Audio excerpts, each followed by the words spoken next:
Things to know. ಮೊದಲನೇದಾಗಿ defining forces.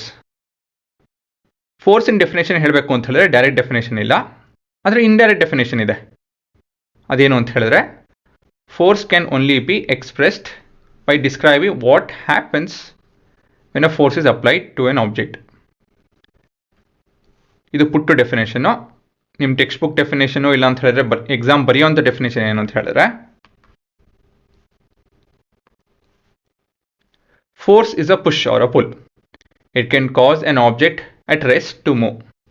ಕೂತಿರೋ ಆಬ್ಜೆಕ್ಟ್ನ ಮತ್ತೊಂದು ಕಡೆ ಹೋಗಿಸ್ಬೋದು.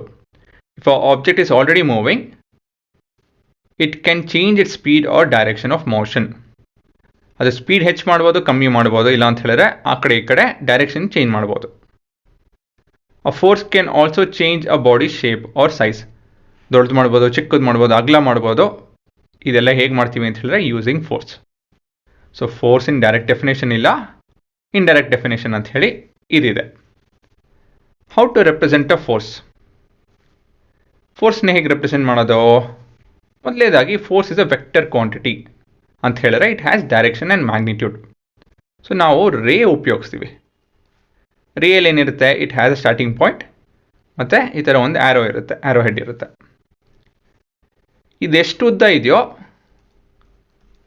The length of the ray represents magnitude. ಈ ಆ್ಯರೋ ಹೆಡ್ಡು ರೆಪ್ರೆಸೆಂಟ್ಸ್ ಏನಿರ್ಬೋದು? ಹೌದು, ಡೈರೆಕ್ಷನ್. ಸೊ ಹೀಗೆ ನಾವು ರೇ ಉಪಯೋಗಿಸ್ಕೊಂಡು ವಿ ಕ್ಯಾನ್ ರೆಪ್ರೆಸೆಂಟ್ ಫೋರ್ಸಸ್. ಮತ್ತಿವಾಗ ಒಂದು ದೊಡ್ಡ ಫೋರ್ಸು ಚಿಕ್ಕ ಫೋರ್ಸು ಅಂತ ಹೇಳಿ ಹೇಗೆ ರೆಪ್ರೆಸೆಂಟ್ ಮಾಡ್ಬೋದು? ಒಂದು ರೆಫರೆನ್ಸ್ ಅಂತ ಹೇಳಿ ಈ ಫೋರ್ಸ್ ಬಿಡಿಸ್ತಾ ಇದ್ದೀನಿ, ಫೋರ್ಸ್ 1 ಅಂತ ಕರೆಯೋಣ. ಇದಕ್ಕೆ ಚಿಕ್ಕ ಫೋರ್ಸ್ ಅಂತ ಹೇಳಿದ್ರೆ ಆ ಲೆಸರ್ ಫೋರ್ಸ್ ಅಂತ ಹೇಳಿ F2. F2 is lesser than F1. This is lesser. Larger ಅಂತ ಹೇಳಿ ಹೇಗಿರುತ್ತೆ?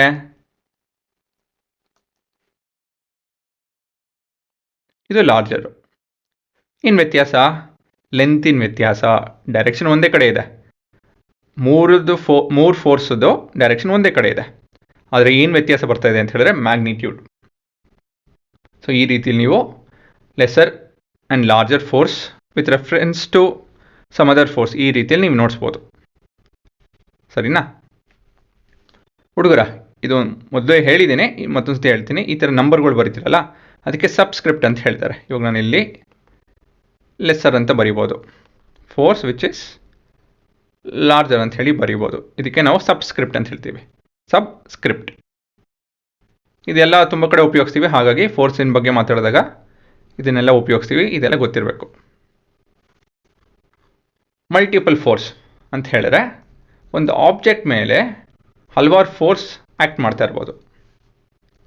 ಅದನ್ನು ಹೇಗೆ ತೋರಿಸೋದು ಅಂತ ಹೇಳಿದ್ರೆ ಇಲ್ಲಿ ನೋಡಿ, ಇಲ್ಲಿ ಇದು ಮೊದಲನೇ ಫೋರ್ಸು, ಮತ್ತೊಂದು ಫೋರ್ಸು, ಮತ್ತೊಂದು ಫೋರ್ಸು. ಸೊ ಈ ರೀತಿಯಲ್ಲಿ ನಾವು ರೆಪ್ರೆಸೆಂಟ್ ಮಾಡ್ಬೋದು, ನೋಡಿಸ್ಬೋದು ಈ ಥರ. ಸರಿ, ಮಲ್ಟಿಪಲ್ ಫೋರ್ಸಸ್ ಅಂತ ಹೇಳಿದ್ರೆ ತುಂಬ ಒಂದೇ ಜಾಗದಲ್ಲಿ ಒಂದೇ ಆಬ್ಜೆಕ್ಟ್ ಮೇಲೆ ಹಲವಾರು ಫೋರ್ಸಸ್ ಆ್ಯಕ್ಟ್ ಮಾಡೋದಕ್ಕೆ ಮಲ್ಟಿಪಲ್ ಫೋರ್ಸಸ್ ಅಂತ ಹೇಳಿ ಹೇಳ್ತೀವಿ. ಸೊ ಅದನ್ನು ನಾವು ಈ ಥರ ರೆಪ್ರೆಸೆಂಟ್ ಮಾಡ್ತೀವಿ.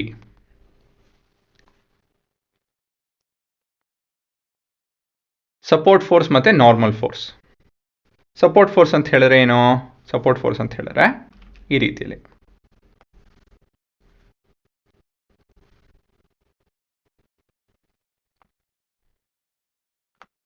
ಏನು ಬಿಡಿಸ್ತಾ ಇದ್ದೀನಿ ಅಂತ ಹೇಳಿದ್ರೆ ಒಂದು ಟೇಬಲು.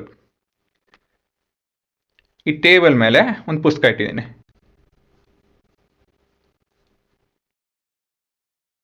ಈ ಪುಸ್ತಕ ಗ್ರಾವಿಟಿ ಅಂತ ಹೇಳಿ, ಗ್ರಾವಿಟೇಷನಲ್ ಫೋರ್ಸ್ ಅಂತ ಹೇಳಿ ಅದಕ್ಕೆ ಕೆಳಗೆ ಎಳಿತಾ ಇರ್ತೈತೆ ಅಲ್ವಾ? ಆದರೆ ಅದು ಬೀಳಲ್ಲ. ಏನಕ್ಕೆ ಬೀಳಲ್ಲ ಅಂತ ಹೇಳಿದ್ರೆ ಇದರ ಉಲ್ಟಾ, ಗ್ರಾವಿಟಿ ಉಲ್ಟಾ ಒಂದು ಫೋರ್ಸ್ ಇದೆ, ಅದೇ ಹೆಸರು ಏನಂತ ಹೇಳಿದ್ರೆ ಸಪೋರ್ಟಿಂಗ್ ಫೋರ್ಸ್, ಇಲ್ಲ ಅಂತ ಹೇಳಿದ್ರೆ ನಾರ್ಮಲ್ ಫೋರ್ಸ್. ನಾರ್ಮಲ್ ಫೋರ್ಸ್ ಅಂತ ಹೇಳಿದ್ರೆ ಏನು ಅಂತ ಹೇಳಿದ್ರೆ any force that supports an object against gravitational pull. ಅದಕ್ಕೆ ನಾವು ನಾರ್ಮಲ್ ಫೋರ್ಸ್ ಅಂತ ಹೇಳಿ ಕರಿತೀವಿ. It makes an angle of 90 degree with respect to the surface. ಇವಾಗ ಇದನ್ನು ನಾನು ಈ ಥರ ರೆಪ್ರೆಸೆಂಟ್ ಮಾಡಿದ್ರೆ ಇದು 90 ಡಿಗ್ರಿ ಇರುತ್ತೆ. ಇದು ಮತ್ತು ಸರ್ಫೇಸ್ ಅಂತ ಹೇಳಿದ್ರೆ ಟೇಬಲ್ ಸರ್ಫೇಸ್, ಸರಿನಾ? ಇವೆರಡು ಪ್ಯಾರಲಲ್ ಇರುತ್ತೆ. ಹೇಳಬೇಕು ಅಂತ ಹೇಳಿದ್ರೆ ಫೋರ್ಸು ಮತ್ತು ನಿಮ್ಮ ಟೇಬಲ್ಲು 90 ಡಿಗ್ರಿ ಆ್ಯಂಗಲ್ ಮಾಡುತ್ತೆ, ಸರಿನಾ? ಇಲ್ಲ ಮತ್ತೊಂದು ಎಕ್ಸಾಂಪಲ್ ಈ ಕಡೆ ಬರ್ತೀನಿ ನೋಡಿ. ನಿಮ್ಮ ಟೇಬಲ್ ಈ ಥರ ಸ್ಲ್ಯಾಂಟ್ ಆಗಿತ್ತು ಅಂತ ತಿಳ್ಕೊಳ್ಳೋಣ. ಈ ಆರ್ಕಿಟೆಕ್ಚರ್ ಅವರು ಉಪಯೋಗಿಸ್ತಾರಲ್ಲ ಆ ಥರ ಡ್ರಾಯಿಂಗ್ ಟೇಬಲ್ ಬರುತ್ತಲ್ಲ ಈ ರೀತಿಯಲ್ಲಿ. ಇದ್ರ ಮೇಲೆ ಏನೋ ಒಂದು ಐಟಮ್ ಇತ್ತು ಅಂತ ಹೇಳಿದ್ರೆ, ಒಂದು ಪುಸ್ತಕ ಏನೋ ಇತ್ತು ಅಂತ ಹೇಳಿದ್ರೆ, ಇಲ್ಲಿ ನಾರ್ಮಲ್ ಫೋರ್ಸ್ ಹೇಗಿರುತ್ತೆ ಅಂತ ಹೇಳಿದ್ರೆ ಈ ರೀತಿಯಲ್ಲಿ ಗ್ರಾವಿಟಿ ಈ ಥರ ಇರುತ್ತೆ. Normal force it will be 90 degree with respect to the surface, ಸರಿನಾ? So this is about normal force. ಆಯಿತಾ? ಇದರಲ್ಲಿ ಏನು ಅಷ್ಟೊಂದು ಸೀರಿಯಸ್ ಆಗಿ ತಿಳ್ಕೊಬೇಕು ಅಂತ ಏನಿಲ್ಲ, ಬಟ್ ಏನಂತ ಹೇಳಿದ್ರೆ ಇದು ರೆಪ್ರೆಸೆಂಟೇಷನ್, ಅದು ಹೋಗ್ತಾ ಹೋಗ್ತಾ ನಿಮಗೂ ಗೊತ್ತಾಗುತ್ತೆ, ಏನು ಕಷ್ಟ ಇಲ್ಲ. ಆದರೆ ಇದನ್ನು ಮರೆಯೋದಕ್ಕೆ ಹೋಗಬೇಡಿ. Length represents the magnitude, arrow head represents the direction, ಅಷ್ಟೇ. ಇನ್ನು ಮಿಕ್ಕಿದೆಲ್ಲ ಸಣ್ಣ ಪುಟ್ಟ ವಿಷಯ, ಇಂಟ್ರಡಕ್ಟರಿ ವಿಷಯ. ಆಯಿತಾ? ಪಾಸ್ ಮಾಡ್ಕೊಂಡು ನೋಡ್ಕೊಳ್ಳಿ.